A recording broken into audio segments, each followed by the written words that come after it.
بسم اللہ الرحمن الرحیم۔ تمام دیکھنے اور سننے والوں کو اور سب چاہنے والوں کو میری جانب سے عید مبارک۔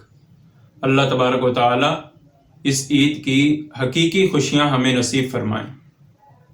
عید کی تاریخ اور ہسٹری کیا ہے، یعنی عید کی ابتدا کب ہوئی اور عید کا آغاز کیسے ہوا، آج کی اس نشست میں اسی حوالے سے کچھ مختصر سی گفتگو کریں گے۔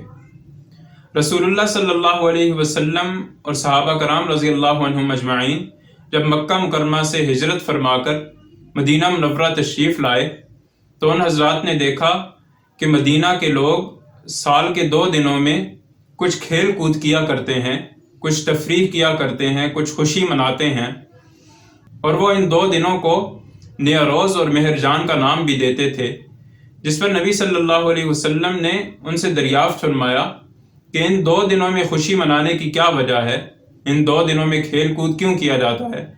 تو انہوں نے بتایا کہ اسلام کے آنے سے پہلے زمانہ جاہلیت میں ان 2 دنوں میں ہم کھیل کود کیا کرتے تھے، کچھ تفریح کیا کرتے تھے، ان کو بطور تہوار منایا کرتے تھے، تو وہی زمانہ جاہلیت کا رواج اب تک چلا آ رہا ہے۔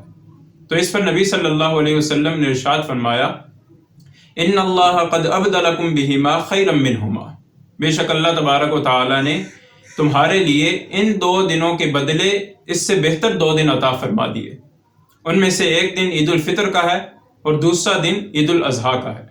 تو یوں اسلام کی تاریخ میں عید کا آغاز ہوا اور یوں اسلام میں عید کی ابتدا ہوئی۔